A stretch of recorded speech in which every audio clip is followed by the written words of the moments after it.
ចាសួស្តីបងប្អូនអ្នកសិក្សាកូនបងប្អូនសិស្សានុសិស្សទាំងអស់ថ្ងៃនេះយើងចូលមកពិសោធន៍និម្មិត pH scale ចាមាន3ផ្នែក Macro Micro និង My Solution អញ្ចឹង Macro និង Micro យើងមានវីដេអូរួចហើយឥឡូវយើងមើលអំពី My Solution វិញយើងជ្រើសរើស My Solution មកចាអញ្ចឹងក្នុង My Solution យើងមានបែបនេះក្នុង My Solution យើងមានឧបករណ៍ pH ម៉ែត្រចាដែលអាចវាស់ pH បានហើយយើងមាន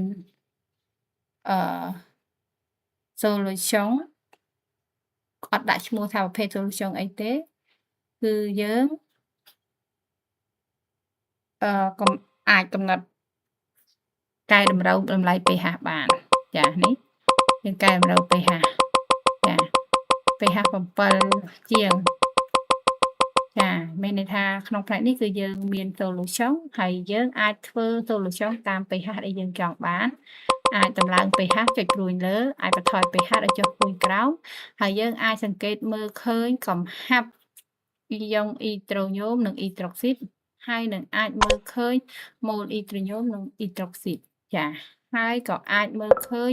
ចំនួនម៉ូលេគុលអ៊ីត្រូញូមនិងអ៊ីត្រូកស៊ីតដែរខុសពីផ្នែកទី2ត្រង់ថាផ្នែកទី2យើងជ្រើសរើស pH solution ឯផ្នែកនេះយើងអត់ជ្រើសរើសប្រភេទ solution ទេគឺយើងអាចកំណត់ pH នៃ solution ចាយើង pH នៃ solution មានន័យថាទំនាក់ទំនង pH ជាមួយអ៊ីត្រូញូមហើយនិងអ៊ីត្រូកស៊ីតពេលនេះគឺយើងអាចទំនាក់ទំនងគ្នាបានអញ្ចឹងក្នុងនោះគឺយើងអាចកែតម្រូវតម្លៃ pH ដែលយើងតាមចង់បានពី0ទៅដល់14ទៅហើយយើងអាចបន្ថយ pH វិញបានដែរហើយពេលដែលយើងបន្ថយទៅគឺយើងអាចមើលកំហាប់អ៊ីត្រូញូមអ៊ីត្រូកស៊ីតម៉ូលអ៊ីត្រូញូមអ៊ីត្រូកស៊ីតនិងមើលចំនួនម៉ូលេគុលអ៊ីត្រូញូមនិងអ៊ីត្រូកស៊ីតចាអញ្ចឹងកូនអាចសាកល្បងធ្វើដើម្បីឆ្លើយសំណួរ